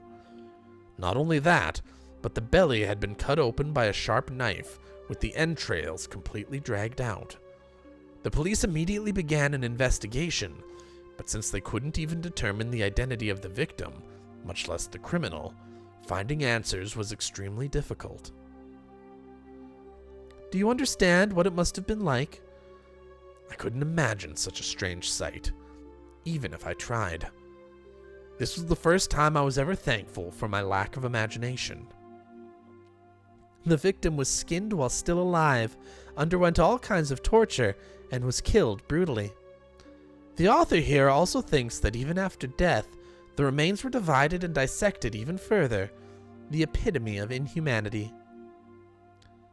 I'm of the opinion that the entire process was performed while the person was still alive, though. What do you think, Maebara-kun? She spoke in a way intended to make me imagine even more vicious things.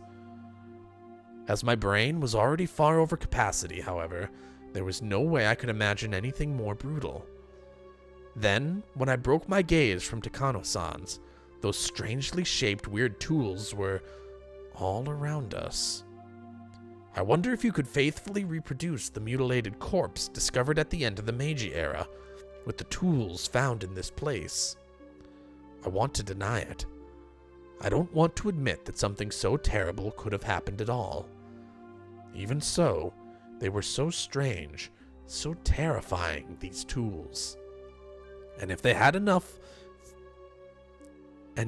had seen through my attempt to escape from them, they did nothing but ridicule me silently.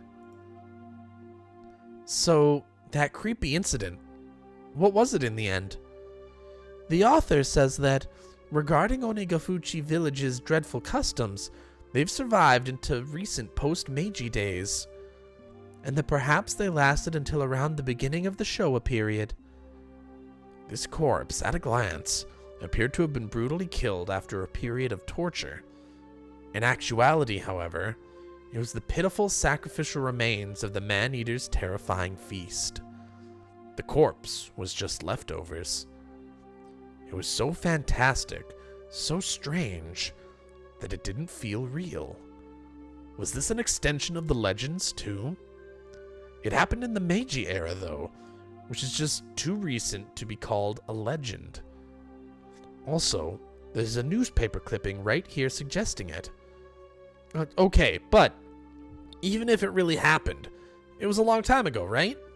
I mean, the Meiji era ended 100 years ago. That's all. Only 100 years ago. Besides, it kept happening even after the beginning of the Showa period. Like with the uproar around the post-war canned flesh incident. Oh, I apologize. That story was taboo, wasn't it? Takano-san immediately stopped talking as if worried about Shion.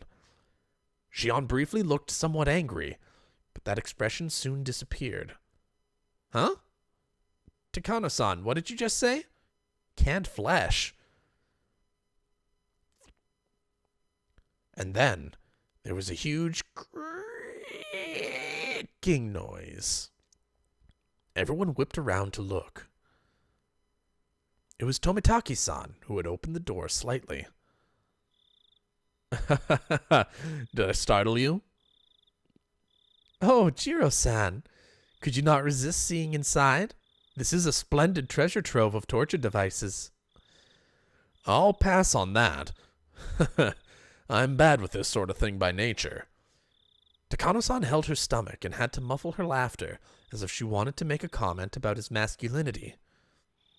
In any case, the dance and ceremony are over and everyone's going down to the stream. The festival will be over within minutes. Oh, that's no good. Maebara-kun is just such a good listener that I couldn't help telling stories. I'd really rather you not mention me in a place like this. Jiro-san, could you wait out front? I want to take a few pictures. There are actually a lot of tools I'd like to bring home, but we obviously can't do that. Takano-san took a camera out of her paper bag and began to snap photographs. She looked like she was having fun, like she was on a scavenger hunt. Keiichi-kun, are you leaving too? I've seen enough. Shion, you're good too, right? Let's get out of here. I want some fresh air. I agree. Let's leave. I did feel a bit of hesitation at leaving Takano-san by herself in this darkness. When I thought about it, though, I realized that whatever kinds of evil spirits and ghosts lurked in the darkness, none of them could hold a candle to how scary she was. Even if a phantasm were to appear, she'd be overjoyed and flash her camera at it. It seemed like Shion shared my somewhat rude mental images. We exchanged glances and smiled painfully. We left Takano-san there, bathed in her strobe of camera flashes, and decided to go leave the ritual storehouse. Everyone at the festival seemed to have gone to the stream, so their voices were very distant. The voices of the bugs, on the other hand, were clear, lending an empty feeling of isolation to the place. How was it? Interesting? Tomitake-san gave us a somewhat mischievous grin. He should have been able to tell by looking at how pale our faces were. I should have kept watch outside with you, Tomitake-san. Tomitake-san laughed so delightfully that it wiped away our dark feelings. How did you fare, Shion-chan? Were you scared? I was prepared for it, so I wasn't too afraid, but seeing the real thing was powerful. Shion spoke like she wasn't scared at all. She really had been quite afraid, but seeing as how I was in way worse a state than her, I didn't have much room to talk. As Tomitake-san grinned candidly, my mind, exhausted and locked up by nervousness, began to calm itself. Was Takano-san an adult about this little expedition? You know how she seems like a child sometimes. I was worried she'd be way too excited. Both Shion and I laughed and left that as our answer. Hopefully she was only looking at things. I'm worried she'll sneak something out of there or mess with a ritual implement too much and break it or something. Right, that's quite possible. She is alone in there right now. She might pilfer something small and easily concealed, hiding it in her pocket. Yeah, I can see that. Shion said what I was thinking. You're sure she didn't break anything? I could clearly hear some noises like someone jumping up and down. I was getting pretty nervous. I'm sorry, I ran out of film. Jiro-san, if you have any more, could I use some? Takano-san suddenly appeared while we were talking about her, taking everyone by surprise. Tomitake-san smoothly grinned and responded as if nothing had happened. He's pretty mature. Ah, I'm all out of spare film. Sorry about that. Jeez, you won't win any Pulitzer Prizes by not stocking enough film for any occasion, you know. I suppose that's it then. Tomitake-san scratched his head apologetically. Without film, we're done here. Takano-san seemed to have given up because of that too. We checked carefully to make sure we hadn't left anything inside, then closed the door and turned to the heavy padlock we'd left beside it. Takano-san, you didn't sneak anything out, right? How rude. I'm trying not to be that childish. Clack! Tomitake-san set the padlock back to the way it was before. From a cursory glance, it didn't look like thieves had snuck in at all. Okay, let's get over to the stream ourselves. If we don't at least set some cotton afloat, there won't be any point in coming to the festival. Tomitake-san spoke brightly, urging us all on. Setting cotton afloat down the stream, I shake my head a few times, driving away my dismal thoughts as to the double meaning. Takano-san, looking a little let down, kept turning back to glance at the ritual storehouse. Let's just leave it at that, alright? You saw enough to sate your curiosity, didn't you? Oh, not at all. Everything I found only renewed my interests. All those stories and legends suddenly hold water. After today, I'm going to have to change the way I look at all this. Wow, she's truly indomitable.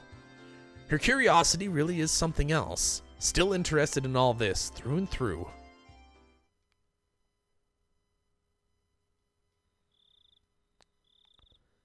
We descended the stone stairs, and all the people crowding the stream came into view. Near the bottom of the stairs, we could clearly see people receiving cotton that had been cut out for them, then wishing upon the cotton and setting it afloat down the stream. The festival was already over. Damn. I missed my chance to photograph the best part of Watanagashi. Oh, but it's not too late. I'm going to go and set some afloat. Perhaps you could take pictures of me. Takano-san, with an impish expression, brought her head to Tomitake-san's shoulder. Despite his age, he looked embarrassed. I felt an honest respect for Tomitake-san, man to man, for dating such a handful of women. Goodbye then, Maibara-kun. Shion-chan. We're going down to the stream. Would you like to come with us? No, I couldn't get in your way. Please, take your time. Shion waved her hand to them with an expression just as impish as Takano-san's. Tomitake-san, on his part, seemed to want us to come, but whatever. Shion gave a big stretch and sat down on the stone steps. I'm pretty worn out. Same here. I'm exhausted, too. Ki-chan, this is your first Watanagashi, isn't it? You go on. Don't mind me. I'm tired, so I'd like to stay away from the crowd. Yeah, if we were to go now, we'd barely slip into the end of the cotton drifting ceremony. My sister and your other friends might be looking for you, too. Go on. Oh, yeah, right. They've been by themselves ever since we got separated. I'd feel bad if they were looking for me. Then Shion suddenly got a playful look on her face, then put her index finger to her lips as if telling me to keep this a secret. My sister is the type that gets really jealous. If she knew I was hogging you this whole time, she'd never let me hear the end of it. So keep tonight a secret, okay? Keep tonight a secret. Don't say things that are so embarrassing. Not only because of that, either. Considering what we were doing tonight, we really need to keep it a secret. Oyashiro-sama's curse might happen tonight, and we four would be the prime candidates. The loosening threads of tension became taut again. Shion, however, burst out laughing. All right, I'm going to get out of here before I run into my sister. I really am tired, so I don't have the endurance to put up with her anyway. I can't tell if you get along with her or not. We get along. Though as she said that, her vague expression explained that there are a lot of oddities in a relationship between twins. I'm an only child, so I don't really get it. Make sure you get along with her, okay? Right. Thank you kindly for your meddling. Okay, I'm gonna go. You should hurry up if you want to make it, Ki-chan. Watanagashi really is about to end. Shion stood up and brushed the dust off her backside. After watching her do so, I returned my eyes to the final ceremony of the Watanagashi Festival below me. Seriously, though, what was that sound anyway? It was kind of unpleasant and creepy. Huh? What sound? The sound. You know, the banging noise. It was really loud, wasn't it? I was giving her a blank expression, so Shion stared hard at me. I stared hard at her, too. Sorry, Shion. Could you give me the short version? What was making noise? Wait, Ki-chan. It didn't bother you? When all's said and done, it was like we were speaking two different languages. Shion, explain it to me without jokes from the beginning, will you? What's this about a noise? Ki-chan, you quit joking around too. Really, honestly, it didn't bother you? Neither of us was giving any ground, and both of us were staring at the other in disbelief. We were answering questions with more questions, with no sign of an actual conversation in sight. Baffled, I held in the urge to shout at her, and asked politely, one more time. I'm going to ask one more time, okay? I'll ask the questions. Shion nodded, silently. Okay, here goes. You said there was a sound. What are you talking about? The banging sound. It was like a kid was jumping up and down on floorboards somewhere far away. It really didn't bother you? There was nothing to be bothered by. When did you hear this? I never heard anything. Wait, Ki-chan, are you serious?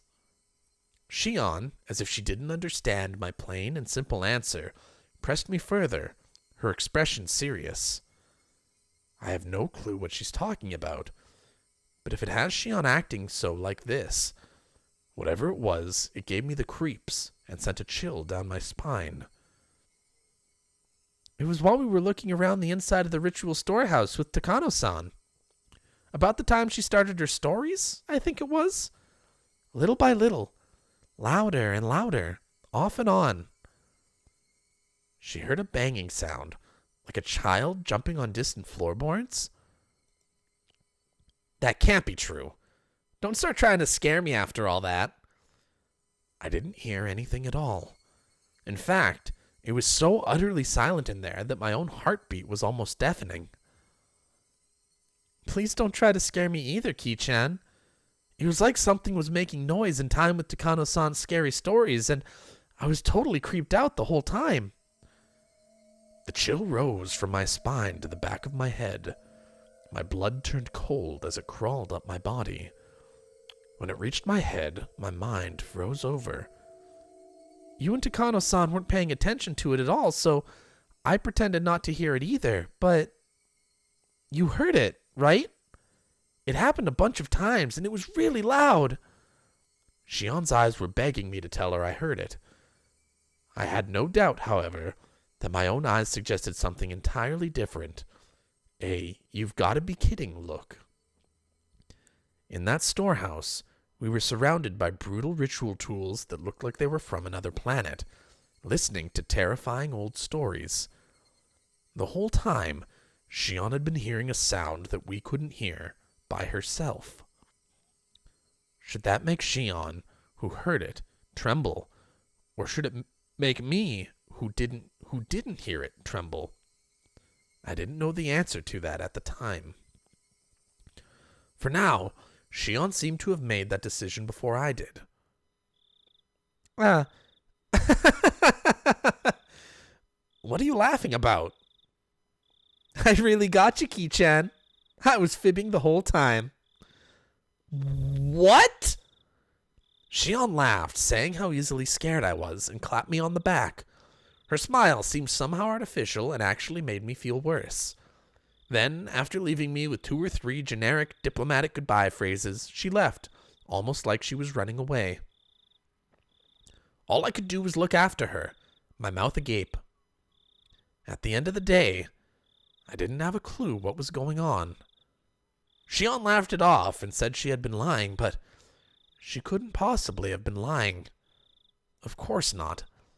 And now that I think back, Tomitake-san said the same thing, didn't he? I could clearly hear some noises like someone jumping up and down. I was getting pretty nervous. Tomitake-san, the most neutral party present at the time, had said he'd heard something.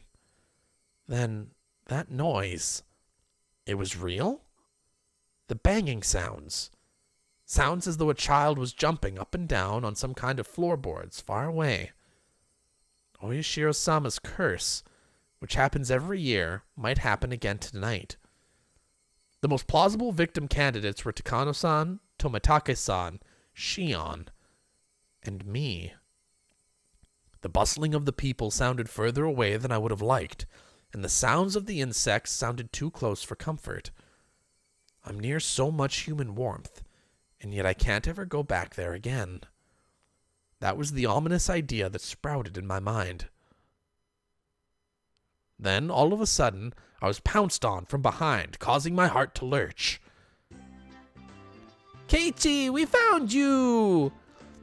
It was Rika-chan. When I turned around, Mion and Rina were there too.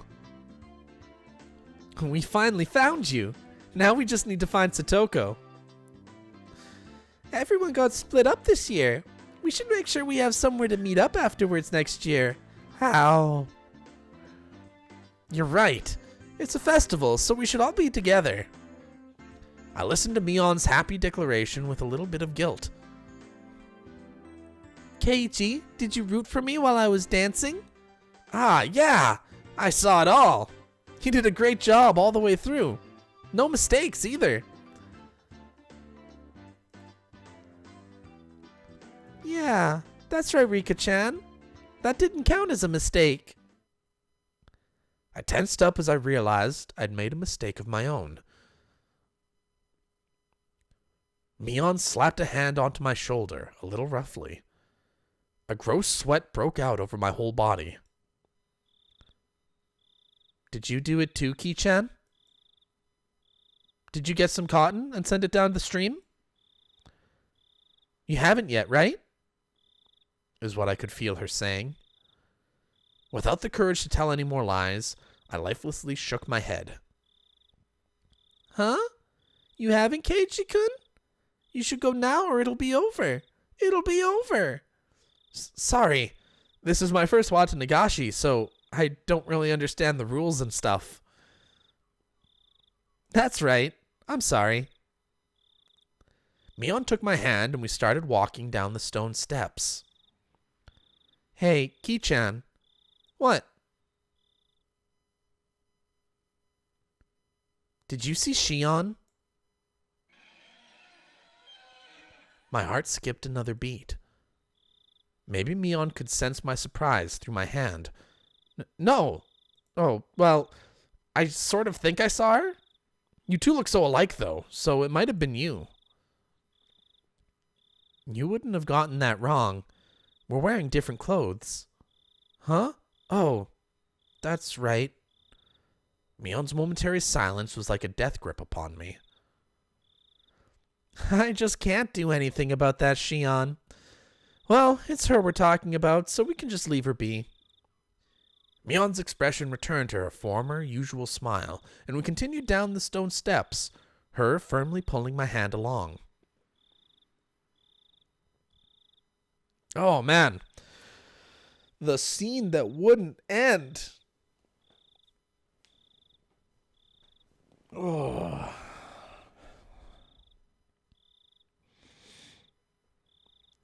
Three new tips. All right, we can read these tips.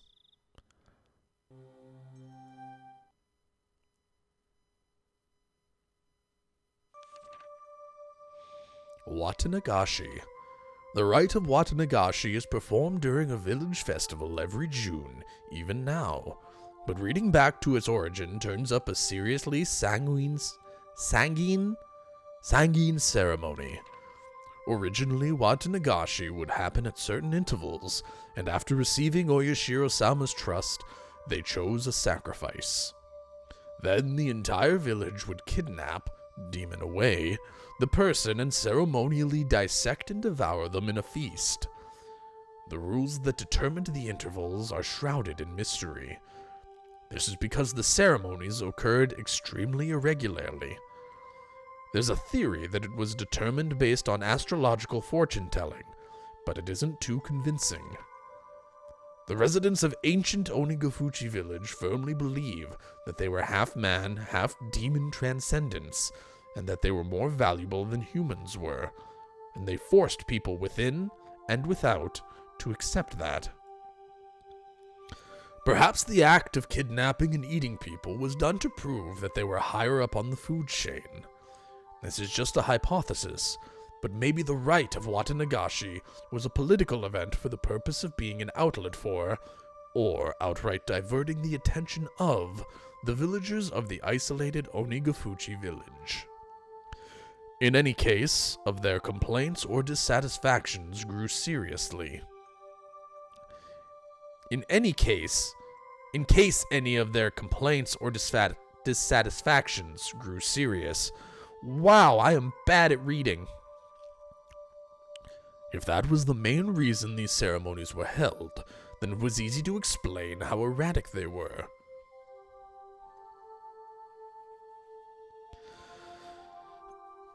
Oh. Gotta love that lore. That sweet, sweet lore.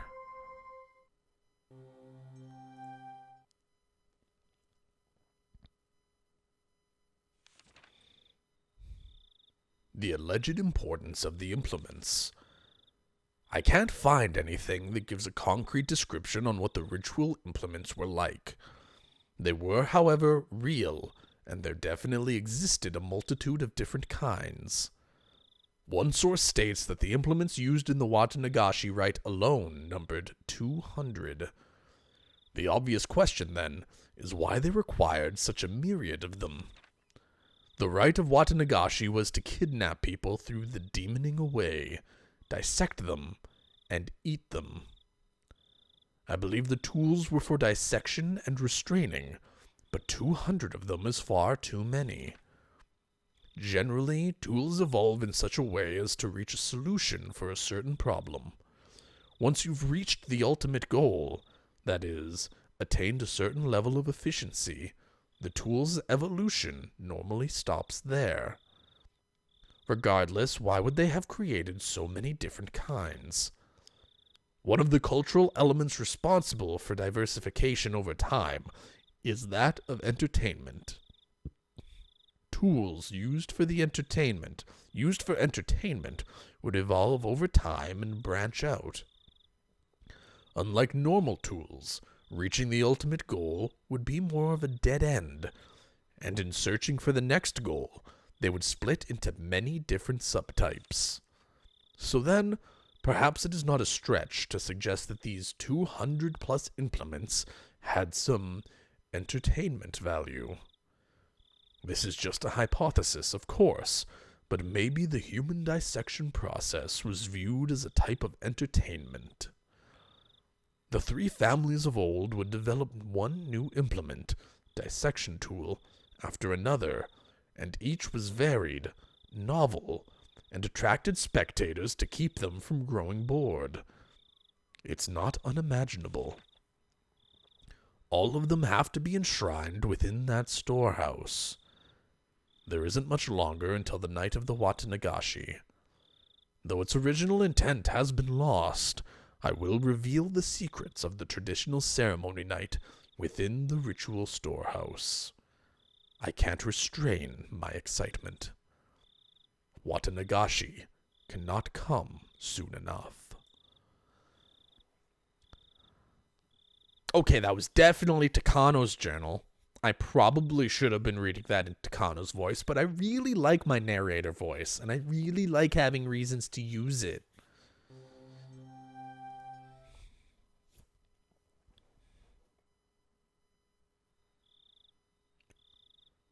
Late that night, tensions in the police station were strained. In the silence, many of the staff members' eyes shifted back and forth between the cloak and their telephones, counting the seconds in that stifled atmosphere. Kumagaya-kun burst in with a young guy trailing behind him. "Uishi-san, I've got the autopsy results. The court physician just got here. I'm ready to go, sir. I'll head straight for the burned body's location." "Kuma-chan, things have gotten a bit complicated. They appear to be having a very difficult time determining who the victim is." "Could they have been dismembered?" "Nope. Cooked to a nice light brown." He spoke in sportive tones, but the meaning behind the words was heavy. The staff gave a collective sigh. "All the way, head to toe?" "Completely blackened, it seems. Probably smells terrible, too. What a shame it is to be Gifu-san." Cooked with no possessions, then discarded outside the prefecture. At worst, it would have taken a week for the body to be identified. The fact that they'd sniffed it out tonight was huge. "Komiyama and the others are performing a thorough night raid on the dentist in Okinomiya. All we can do is hope a tooth matches some medical records.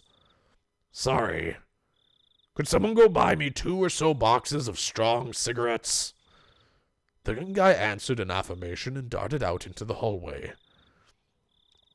"We did an excellent job finding it this year. It could be that people who disappeared in past years were scattered outside the prefecture like this, too." "Then why not bury them, or sink them in the Sea of Japan, or Lake Biwa, or somewhere like that?" "Why, though? Hasn't the pattern so far been one person dies and another disappears?" "Kuma-chan, the corpse was inside an oil drum, unrestrained and cooked. They probably burned them after strangling them. They knew it would be found." "So what you mean is, from the beginning, they didn't want a person to disappear this year?" Not so much that as they just aren't related. The person didn't disappear. In fact, whoever did it seems to have wanted to make a show of it. Oh my god, Oishi, you're killing me. You mean it could be a warning? He folded his arms, and then heaved a long and heavy sigh. That might have been the case had it happened in town. If they'd messed up, taking the victim far away and turning them alive, burning them alive, wouldn't have been noticed. If they meant it as a warning, they should have done it closer to Hinamizawa. They wanted to emphasize the fact that they killed the victim, but instead of doing it somewhere for dramatic effect, they did it outside the prefecture. Did they want to emphasize it or hide it? Boy, I do wonder what Oyashiro-sama is up to this year. A telephone ring cut through the heavy silence. A staff member nearby snatched up the receiver. Oishi-san, it's Komiyama. They have it. The dental clinic in Okinomiya fixed the wisdom tooth 3 years ago. What about the records? Complete with x-rays. Well, I feel bad for waking up the dentist before dawn. Kuma-chan, get out there as soon as you get the records from Komiya-kun. Will do. Oh, it's the chief. Thank you for coming out at this hour. Oishi-san, my apologies for my lateness. What's the situation? Well, it's just getting good, you see. We're all getting fired up. Wow. Oh, man. Chapter 7 was really goddamn long. That was a really, really long chapter. Sadly, that is actually all the time I have for today. I started a bit later than usual, and then this chapter was longer than usual, so I can only fit in one chapter tonight.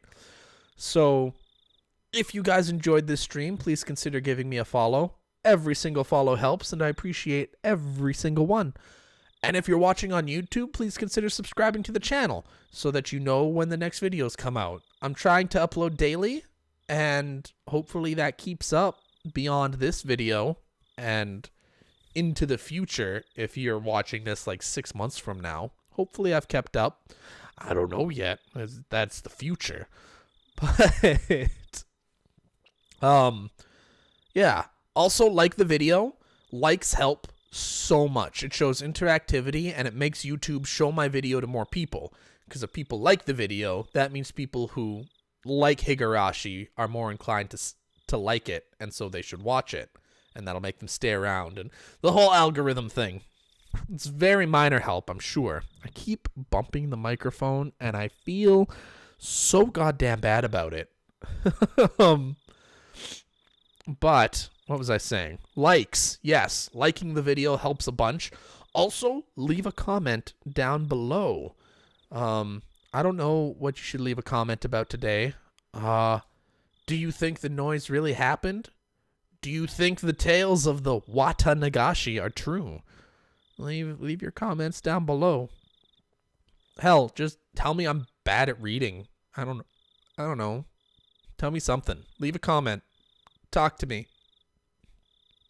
I get so few. God, this intro sucks. I get so few comments that I'll read all of them, and I'll probably respond to them if they're insightful or fun in some way. So yeah, leave a comment down below. All of them help. All of the likes help, and subscribing is great. And hit that bell so you don't miss a video. There we go. That's how you outro. That's how outros work. Down in the doobly-doo, you will find my followables. I have my Twitch there. I'm streaming at 7:30 p.m. Pacific time every day for January 2021. And I don't know how my schedule is going to keep up after that. I'm definitely going to give myself some days off going forward, like once we hit February. But for January 2021, every day. This is so dated. This is getting so dated, and it's going to be so awkward for you people watch. No one's going to watch this. You've all clicked away. But for those of you who have stayed For those of you who have stayed, I will be streaming tomorrow at 7:30 p.m. Pacific time. Probably. So until then, I will catch you all next time. Ciao for now. God, that intro sucked.